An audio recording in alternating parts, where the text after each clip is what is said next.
brands. We help with social media recommendations. We are focused on best practices on the platforms like Amazon Music for artists, which just came out. And we help with release and timeline strategies as teams need that. So that's everything that we do. Excellent. So why don't we talk about the different types of playlists? Because I think that's kind of the first place that everyone kind of starts and try to differentiate between the two, or the Yeah, three, or the 10, really. yeah, exactly. I mean, we're going to go through this quick run through because some of you already know what we do, but just to give you a little bit more detail, and I am going to share my screen and right here. So, pretty much before I start going into the types of playlists, just to say that a couple of facts. You know, there were 1.15 trillion on-demand music streams in 2019. That's 3 million a day, which I don't think sounds like a lot, by the way. I think there's a lot of room for growth there. There are 50 million songs available on the streaming platforms. I don't see that decreasing. I don't know that that will decrease. An average of 20 to 40,000 tracks ingested each day. Over 1 million playlists are tracked by industry services like Chartmetric, for example, if you all are familiar with that. There are over 2 billion playlists on Spotify. And I just wanted to also highlight a current trend, which is consumer spending. This was from Music Biz Worldwide. On the likes of Apple Music and Spotify Premium rose by over 20% year over year in the week ending April 1st, when compared to the same 7 days in 2019. We're actually going to have a poll for you at some point where we're going to poll you about your music listening habits, because we're interested in, if you saw, you know, there was originally some press about the fact that streams had decreased in March somewhat based around the current events of the pandemic, but we're wondering, we don't know what's going to happen next. We don't have a crystal ball, but just anecdotally, we're hearing that people are coming back to music, and we'd like to hear that from you as well and see what you have to say about your listening habits. In any case, we're dividing playlists into 3 types of playlists. Editorial, which is going to include hybrids, algorithmic, and independent. And editorial is, as most people I think understand, curated by the teams of editors at the streaming platforms. It's part of their promotion toolbox. And these are not easily accessible to get on, but I must say that most people who come to us for support actually want to be on these playlists, and they think that we can get them on there. It doesn't work that way. Spotify has been the most transparent and the most vocal, so I'll use them as an example, about the fact that no, you cannot call them and get on a playlist. No, you cannot approach their editors and get on a playlist. You have to do it through their direct pitch tool in Spotify for Artists. Every platform has these editorial playlists. So we've got Rap Caviar. Lorem is a cross-genre playlist on Spotify that's of interest. Amazon Music, they all have their editorial playlists. Pandora, this is Tidal, and Deezer. These are just some. Also, Today's Country, this is from Apple Music. They're classical, all across all genres. They all have editorial playlists. SoundCloud, YouTube. Personalized playlists are a subset of this, where actually Spotify, and they say you have a better chance of getting on these personalized playlists, and all the platforms are beginning to have them, but Spotify will say the more listeners you have, the more followers you have, the more personalized playlists you may get on. So it's good to, we always talk about bumping up your engagement and your followers on the platforms. But these personalized playlists come about through that, and that's where your track can be #1 on a playlist, and it's personalized. It may be different for the person sitting next to you based on what they're listening to. And then algatorial playlists. These are editorial algorithmic mixes, and I could make the argument that most playlists are beginning to be this kind of editorial algorithmic mix, because the algorithms are put together by humans. So sort of starts editorially, but there are now these mixes of editorial algorithmic playlists, which leads me into algorithmic playlists, which are generated by algorithms, thoughtfully designed by real people, and looking closely at listeners' habits and the habits of those with similar tastes. That was from one of Spotify's promotion tools. But again, all of the platforms have these. This is Pandora with the drop and their thumbs up. Deezer with their Flow and My Mix. I'm sure you're familiar with Spotify with Discover Weekly and your release radar. This is Apple Music with Get Up Mix, Discover from from YouTube, and your playback from SoundCloud. They all have them. You can find them. You can't really get on these playlists through anything except activity within your music. That's how you get on algorithmic playlists.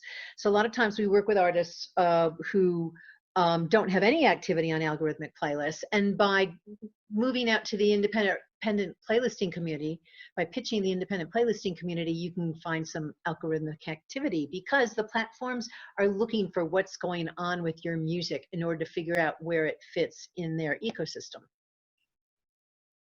And then we've got independent playlists. These are the kinds of playlisters and playlists that we reach out to in our work. They're also called user-generated content playlists, third-party playlists, listener playlists. These can be individuals, brands, radio stations, distributors, aggregators, and independent playlisters. And these are just some brand names of playlisters: The Drunken Coconut, Indie Mono, Wine Bars from our friend Mike Warner at Work Hard Playlist Hard. Symphonic and InGrooves have their own playlists. Brands like Starbucks have their own playlists. Primary Wave is a big management firm and publishing company out of New York. They've got their own playlists. Radio stations, the list just goes on, including these aggregators who are owned by the major labels like Digster and Topsify. They cross genres. Here's an ambient playlist, Spin Gray, and my own Aspen Beat playlist, actually. So there you go. So with that, you know, we've been developing out our database and our relationships with playlisters for, you know, the last couple of years now. Can you talk a little bit about how those relationships are created and what are kind of the steps that we've been going through over the last couple of years, kind of building that up, and how other artists are able to kind of maybe do that themselves if they can? Sure. And, you know, it's like anything else. It's like socials, where it's just most important to nourish relationships. And so the way we find playlisters, independent playlisters, is pretty funny, because it's not one set structure. It's wherever they live, right?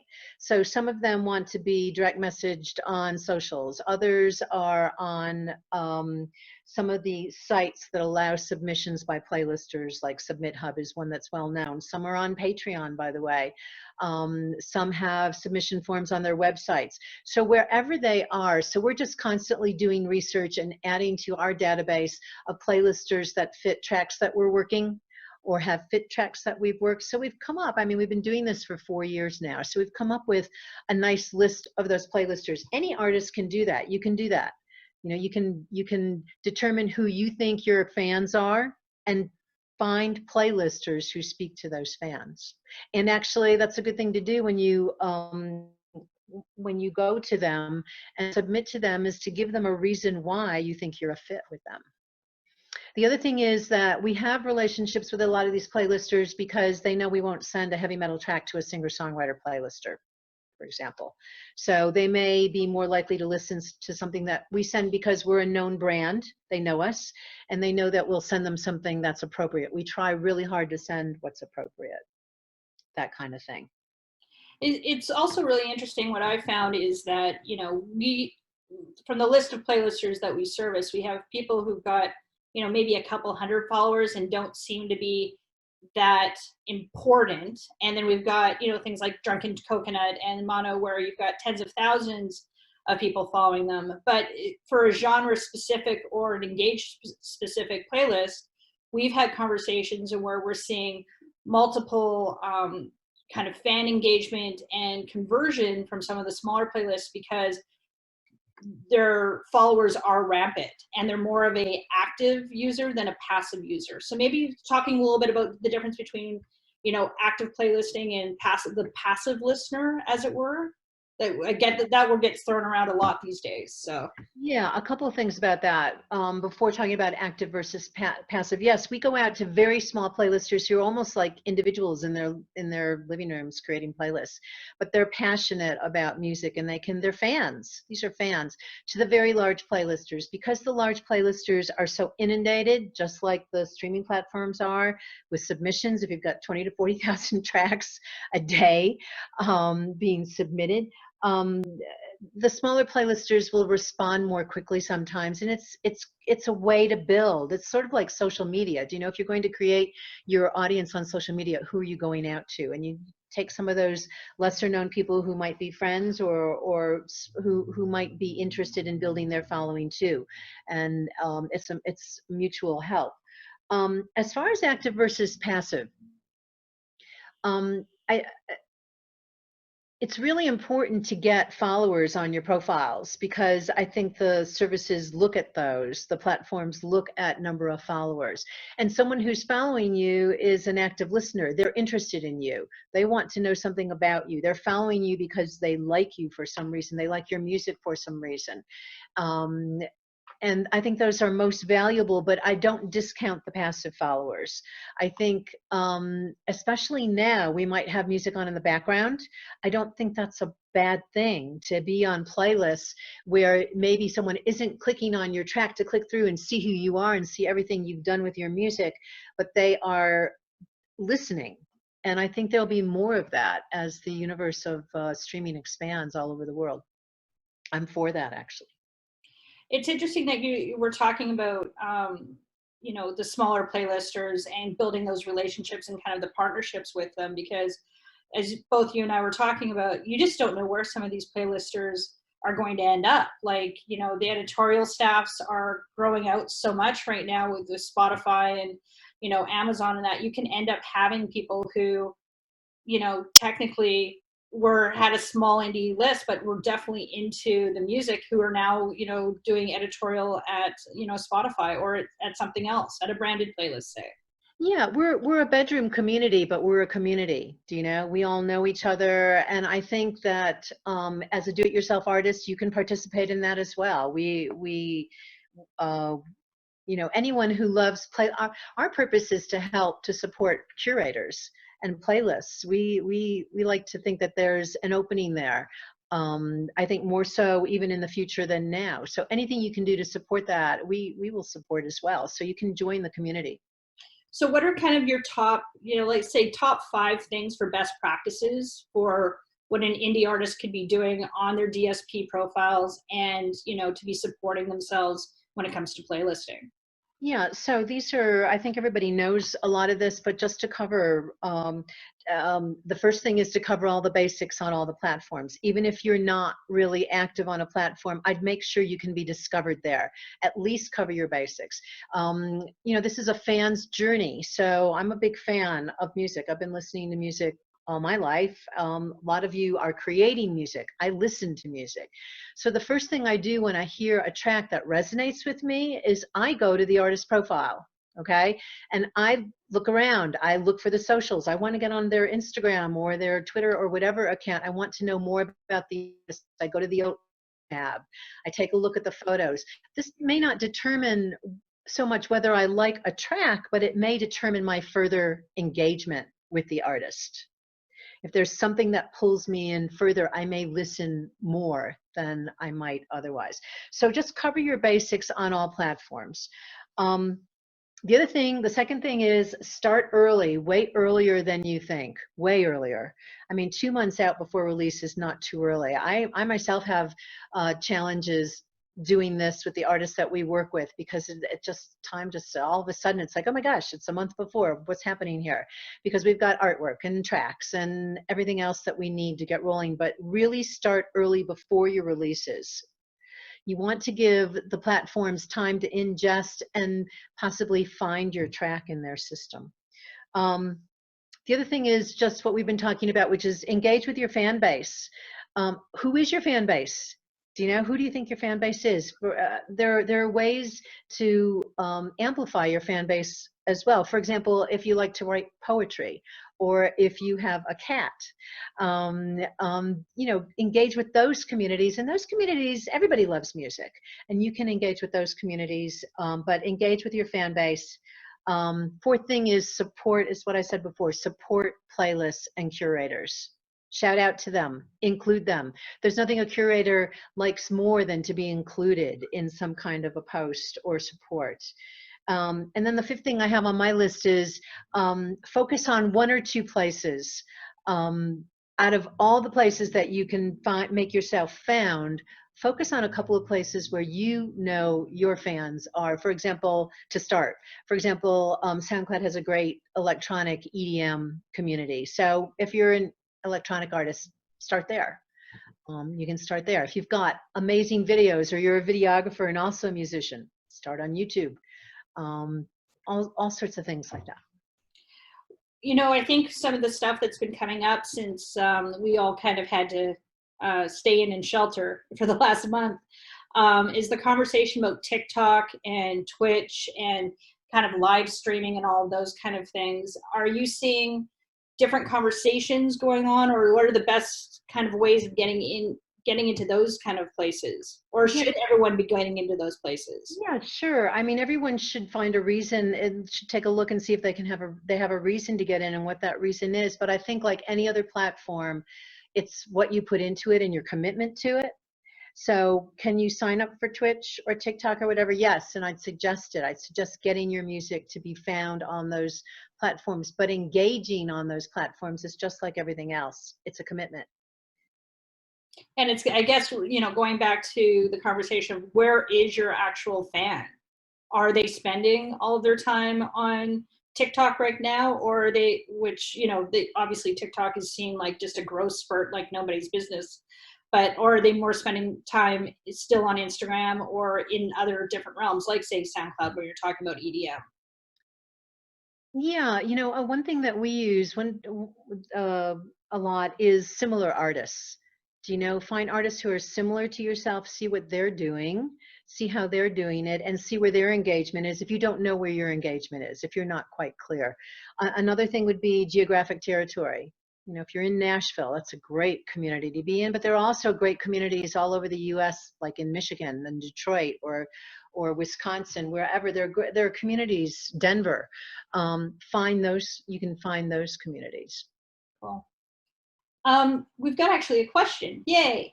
Once again, if you guys have any questions while we're doing this, if you just want to type them into the chat box, the button's down on the bottom of your app or desktop, depending on what you're doing with that. What's more important on streaming services, the streams or the followers?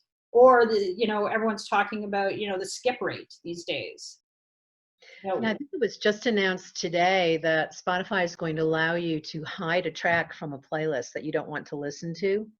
So I'm sure that will also go into that algorithmic formula of tracks and where they belong.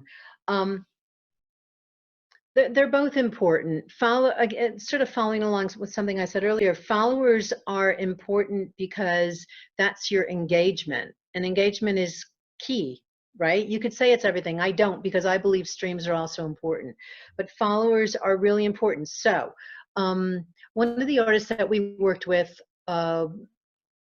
really had engagement on the platforms before one of the first tracks she ever released. She had hundreds of people that she somehow, through her pre-save campaign, through her smart link, that she somehow got to follow her on her profile on one of the platforms. It happened to be Spotify.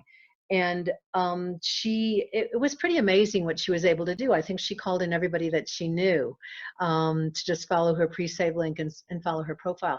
She actually got on some editorial playlists.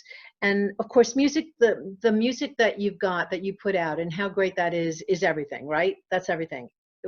We've seen tracks, the music is everything, but following up with these tools and showing engagement, I believe, is what draws your track up through the list of what the editorial teams are looking for.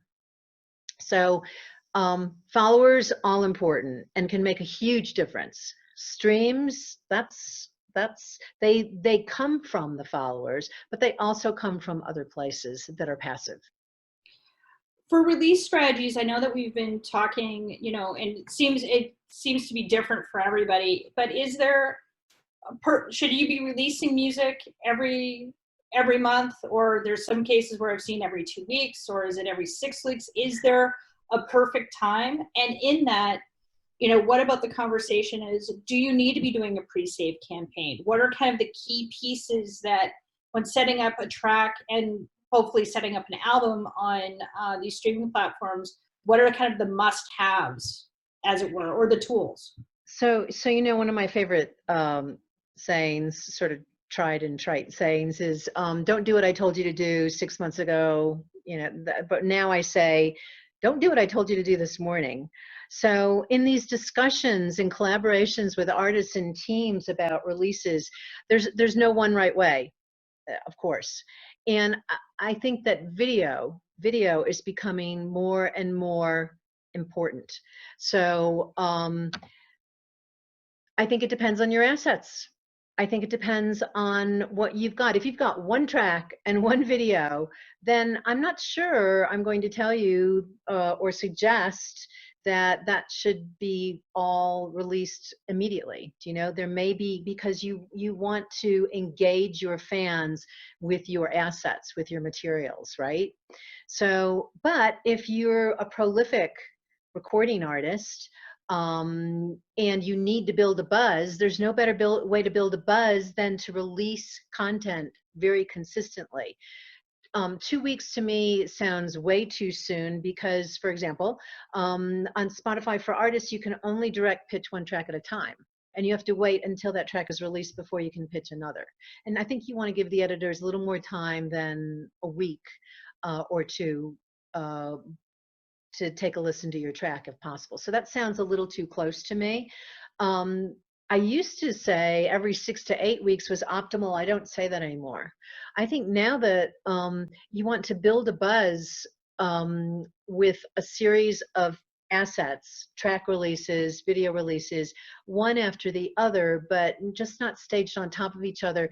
And also it depends on your resources. How much can you promote?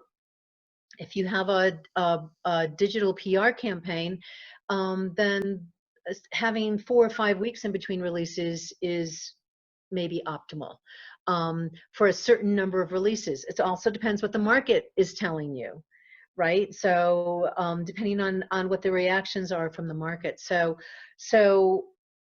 video has become more important.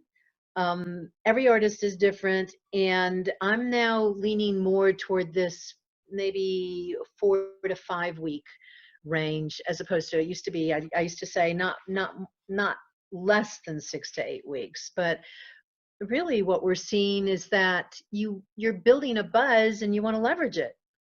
So while you've got one track out, and it's getting traction from your fans and you're running your own campaign or with us running a campaign or whatever, take advantage of that buzz. Put something else out. We have another question. What are some ways to keep DSP listeners engaged when you don't have a recent release or an upcoming release? You're in that lag, say. Yeah, that's a great question. A couple of things. Number one, you can re-release tracks, and there are a lot of established artists doing that, both developing and established artists. So that's one thing that you can do, actually, is take tracks from an album that are some of your favorites, some that maybe didn't get attention previously. Even if you don't have a new track, you can name it as such. You can tell your fans what you're doing, but that's one thing to do. A second thing to do is this idea of sharing playlists. So one of the tools that we use is that we'll create playlists or have the artist team create playlists that include the artist track and very popular artists on that playlist, all appropriate surrounding the artist track. What that does is it can tell all these platform systems where you should be in the ecosystem, right? So if we put your track next to the new Bob Dylan track, then everyone's listening to the new Bob Dylan track, right? So they're going to, so the algorithms, if they're listening to your track and Bob Dylan, the algorithms and the systems may make that connection that, hey, when Bob Dylan's track plays, everybody loves this other track by this developing artist, play that track. There's another thing that you can do, and that is encourage your fans to create their own playlists. Encourage them always, especially around releases, but in non-release periods, to follow you on your artist profiles, to add your tracks to their music library, and to add your tracks to their playlist. You can even run little contests and things. You know, you can do something like, create your playlist, and I'm going to feature a playlist by one of our fans on my socials as an artist, that kind of thing. So there's and yes to pre-saves. I think pre-saves are key. Pre-saves are weird. I don't even like to call them pre-saves, but they're key because you're driving traffic to the platforms to show the platforms that you've got engagement. That's what's key. It's just pre-saves are the tool we have right now. Right. We've gone through a bunch of stuff right now, and obviously we're about halfway through what we've got at the times. One question that we just got about pre-saves is, where can you set up a pre-save campaign? How does that work? So depending on where you release your music, the distributors do have tools for pre-save campaigns. And by the way, also to say, a relationship with a distributor can really, really help, because the distributors can make tracks priority. They can priority pitch tracks. And what you always want to do is see, I get asked all the time, first of all, which distributors should I go with? Which distributors should I use? And the answer to that question for me is the distributor that you have a relationship with, if you have one. I mean, all the distributors work really hard in different ways, and there are lots of do-it-yourself distributors. But if you can somehow get a connection to a distributor that can work for you, to ask them to priority pitch your track, that's important. So pre-save campaigns can be set up at distributors. CD Baby has show.co, DistroKid has their hyperfollow links, but there are also other places like Feature FM, where you can set up a pre-save campaign. You might have to pay a monthly fee for that, but you can set up a pre-save campaign with all sorts of bells and whistles attached to it. Perfect. Why don't we talk about a couple of our case studies, so we can maybe show you guys what this looks like in action, and how a campaign for us works? Sure, I think that would be helpful. So here we go. And yes, we will be sharing these with everybody later on, so you don't have to worry about that.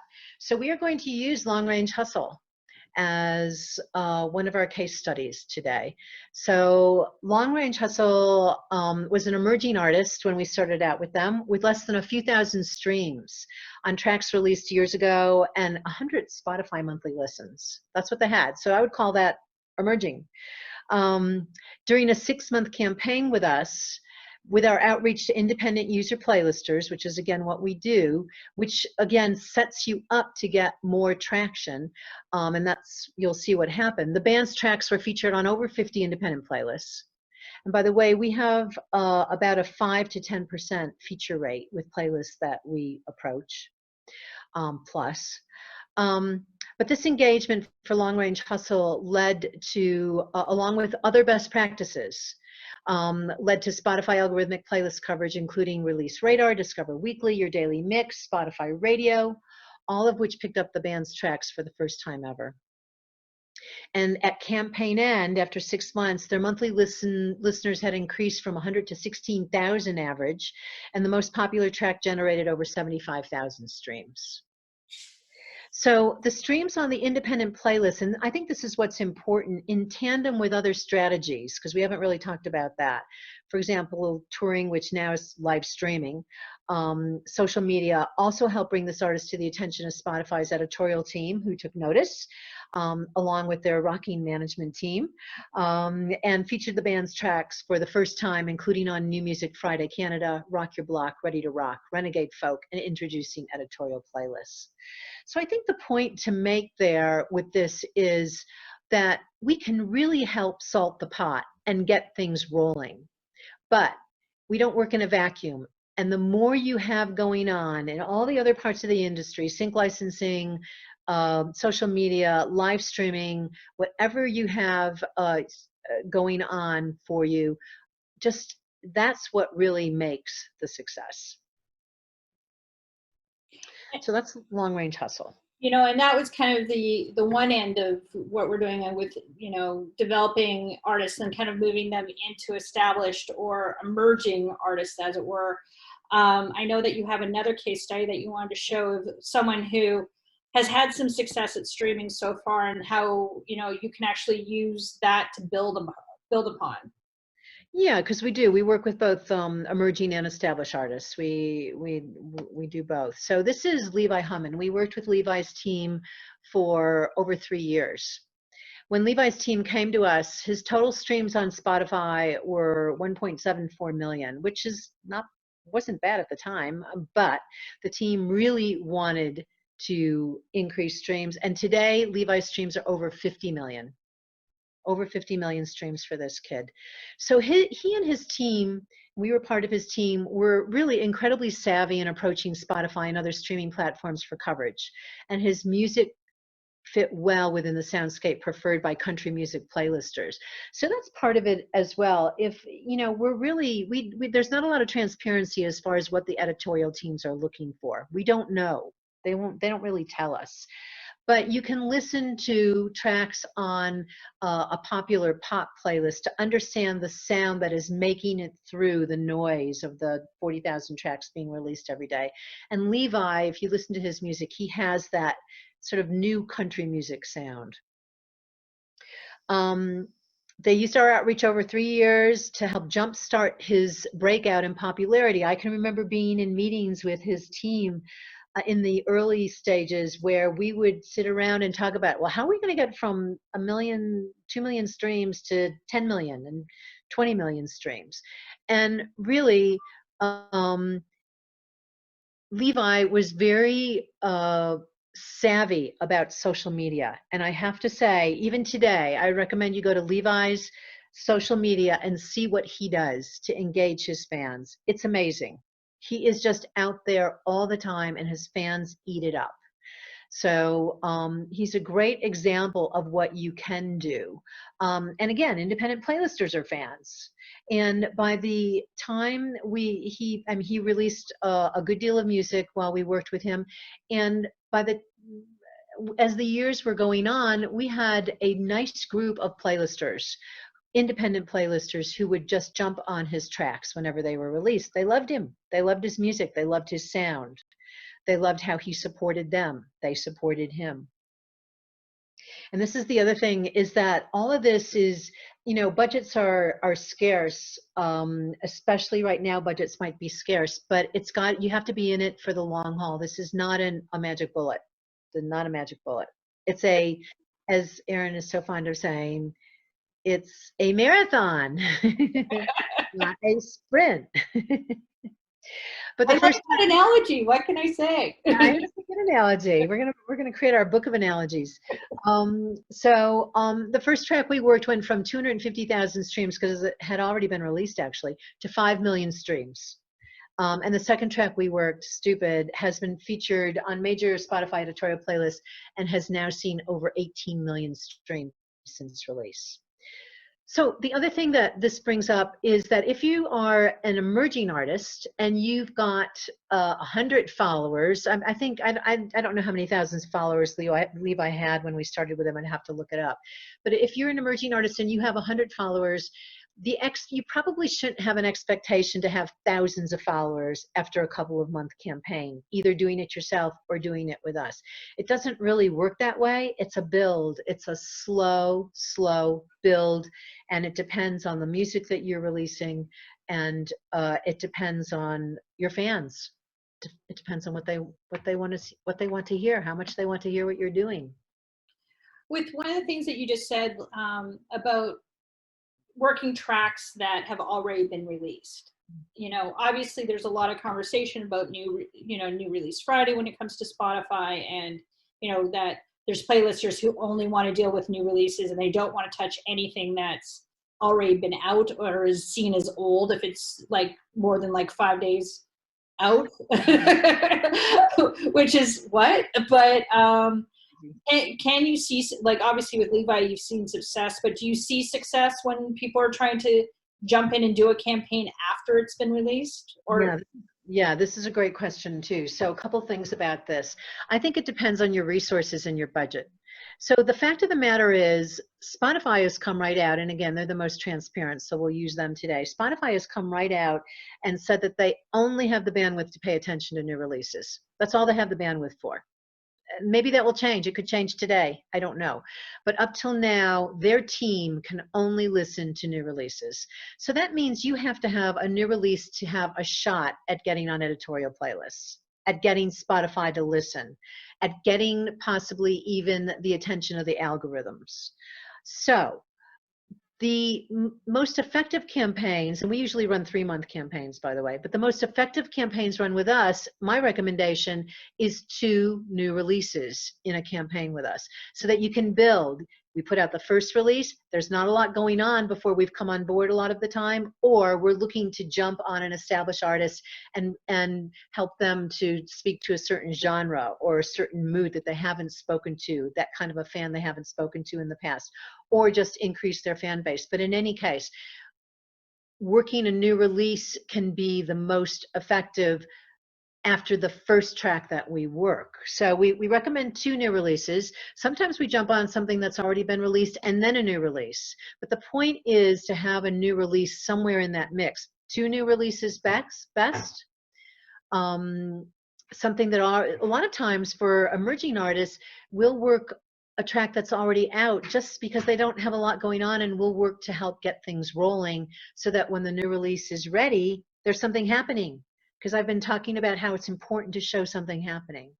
So it depends on the artist, it depends on the resources. Sometimes when artists have scant resources, we'll only work new releases. But if you can stay in it for the long term, if you can stay in it for the long haul, working it yourself and or working with someone like us, then it works to work tracks that have been released. It helps. It helps. now, and becoming more important, by the way. yeah. And so, obviously resources are really tight for a lot of people, with summer touring kind of going away and people having to figure out what they're going to be doing next when it comes to releases and marketing, as it were. If someone couldn't afford to do a campaign with someone like us or someone else, would you submit things like Submit Hub?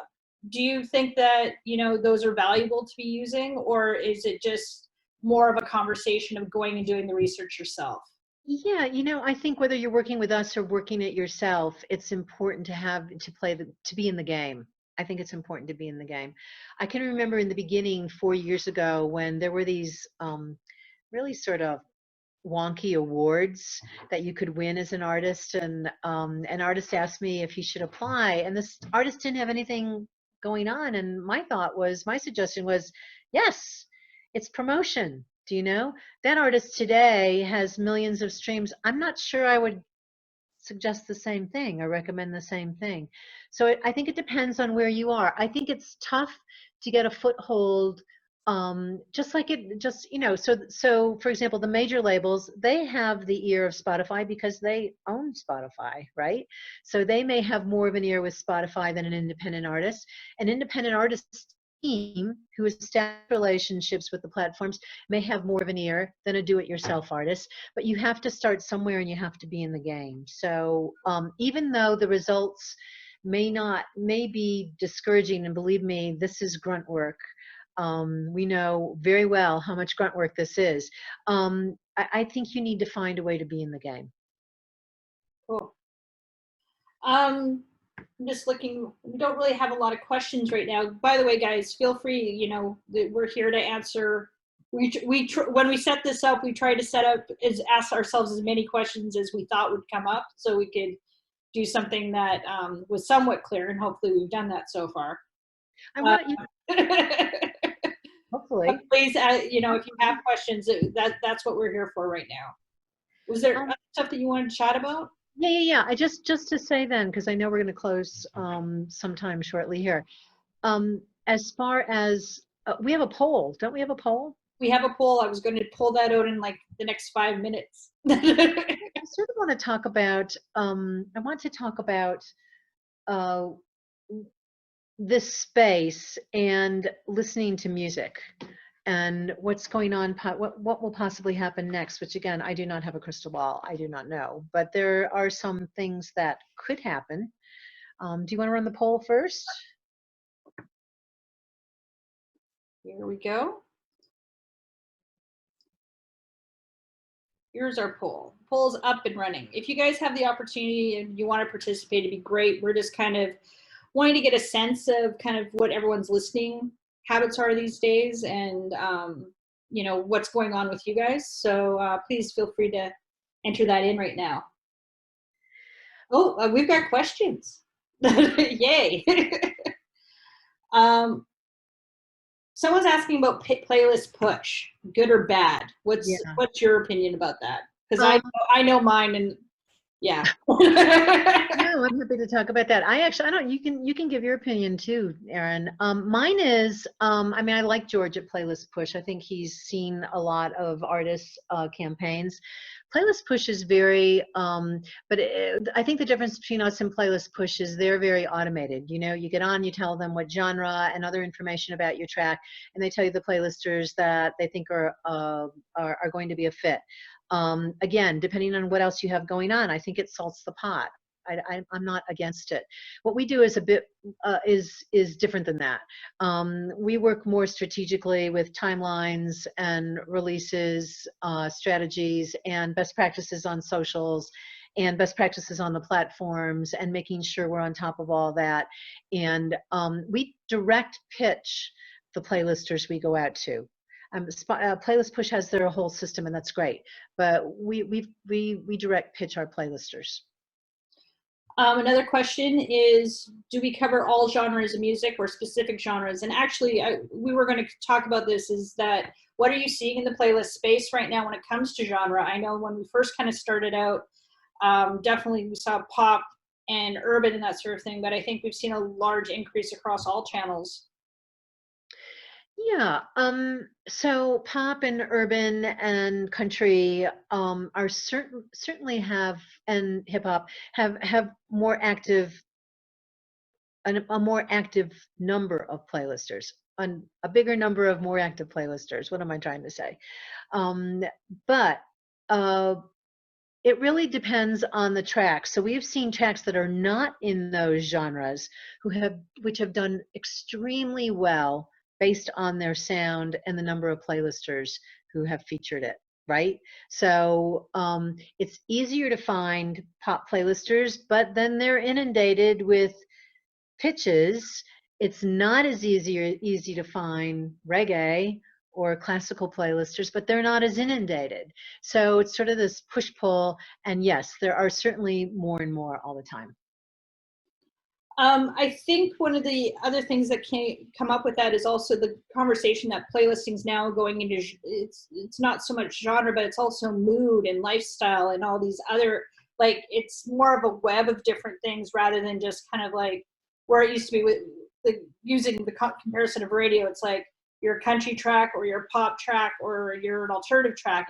Things can cross over so much just because people are looking at, how it makes me feel, or does it fit with what my vibe is on this playlist? Yeah, more and more, I have to agree with that. Even in my own radio shows, more and more I have included, whereas a year or two ago, it felt absolutely forbidden to do anything but create a radio show of 15 tracks around a certain mood or genre, I mean, even a mood within a genre. But I think it's more and more going outside that box. I'm so happy about that. So happy. And yes, I think it's working because of what we're doing this is still the wild, wild west. The bedroom community of independent playlisters is definitely the wild, wild west out there. But of how we are absorbing and listening to music right now. So we didn't ask about Alexa listening on our poll, but a lot of people might be saying, "Hey, Alexa, play Spotify on, play Spotify." So all of these ways, or Alexa, I'm sorry, Alexa, I'm having dinner. Play some dinner music. So all of these different ways of ingesting music, I think, are changing the systems which provide it. I'm so happy about that. We're going to answer a couple more questions here. So we've got one, do we pitch all the DSPs? I think, with that one, we pitch user-generated playlists, and then we work with the team, with what your team, with your distributor, that about what that push to the actual DSPs are, because obviously the DSPs don't want to be inundated by like 3 or 4 people. So we want to be working with your marketing team and who you are, and coming up with what the best strategic way of pitching is. The other thing is that we do cross-platform worldwide pitching. So we don't just pitch Spotify or user-generated playlists on Spotify. We're pitching people who are on SoundCloud, YouTube, Deezer. We do some work with Pandora. Like, there's a lot of different places. It's in Canada and the US, yes, Spotify is a really big one. It's the most transparent one because we get a lot of information. But in my opinion, I think we have to be aware that the world is bigger than just North America, and there's a lot of different countries that don't use subscription-based playlists. Like, YouTube is still the biggest discovery channel in the world, and that's something that needs to be aware of. And Amazon is something that's coming up quite quickly in the marketplace that people need to be aware of. And I think that's always the conversation with people who are like, I'm just going to put my music on Spotify. It's like, great, you're only putting your music on Spotify, but you're going to be missing a very large majority of people who don't use a subscription-based service like Spotify. Another question here is, since you say it's a slow burn, even with your help, what is the main difference between doing it yourself and getting our help? The work. You get to spend time with the two of us. I know. What more would you want? It's such a huge selling point. The work and our experience. So we usually, you talked about the process. I didn't really go into it that much. So just to say, so someone will approach us about working, and we'll listen to the track. We're not, we will work superstar with superstar artists and tracks, but really we're not out to make superstars. We're out to gain traction on the streaming platforms for the artists and their teams that we work with. So the first thing we'll do is listen to a track, or we love to listen to a series of tracks and help pick out a track that we think the press and playlisting community might like. So we have a senior publicist who we'll listen. We have our playlisting team, our playlisting manager who will listen. I'll listen, and all of us will come together and talk about why one track might work better on the platforms than another. So you get that kind of experience, and there are reasons for that. Do you know that depending on the track? And then the next thing we do is we prep. We prep and find a universe of playlisters, small and big, because again, if we just go for the big playlisters, like there's one of my favorite stories, there's a Starbucks curator who we hounded, our team hounded for 3 months because we just knew she was going to love this track. We were convinced. So we got in touch with her quite frequently on social as well. 5 months after the campaign began, when the artist had finished their campaign with us and had moved on, she featured the track, and it changed the trajectory for the artist. So, but that took 5 months. So we certainly need to show we certainly need some engagement before that. We don't want to just do that. So small, large playlisters, and then we see what they say. So I don't think we ever say, hey, Miss Playlister, could you feature this track as a favor to us, so that we can show that we're doing something. We don't ever do that. What we do is we go out to these playlisters and say, we think you'll like this track. Here are the reasons why. We think it fits into the sound of this playlist, or whatever we say. And then they make their decision. They make the decision whether they want to feature it or not. we then support that on socials. So we engage with the playlisters on our socials as well, and give the artists and their team something to engage with after the fact. And then we do our reporting, which shows, okay, we're looking at your artist profile followers. You know, there are certain percentages that we consider percentages that are healthy, of growth. So for example, artist profile followers, if you're running a campaign with us, we like to see, say, a 2 or 3% per month growth in artist profile followers. If that's not happening, why not? And we can actually point to some of the reasons why not, because we've worked with over 150 artists, and we can see the ones who are really successful. We can see the ones who have not quite hit it, and we can begin to understand. We have a little understanding. You can't always translate from one track to another. That's the wild card, right? It's the music. We can't ever formulate because the music is always different. But we can say, well, we see a 0.5 increase in artist profiles, but we also see that you haven't asked any of your fans to follow your artist profile. So that's a reason, right? Or the opposite. So so what was the question? Well, we've got a couple more questions here, and then we'll wrap this up because I know that it is Friday afternoon after all. How important is music videos, especially in the world of no touring right now? Oh, I think they're becoming really important, really, really important. Even a static video, it doesn't have to be a $5,000 video. You can do it on QuickTime. There are all sorts of ways that you can do a video that it will serve you really well. You have to have, I think you have to have a video these days. But again, it can be a static video. It can just be the artwork with the track behind it. Just some sort of visual that goes along. Yeah. Yeah, I feel very strongly. That's one of those 6 months ago, I might have said, yeah, you should have a video. Wouldn't that be great? Now I'm like, you need a video. Yeah.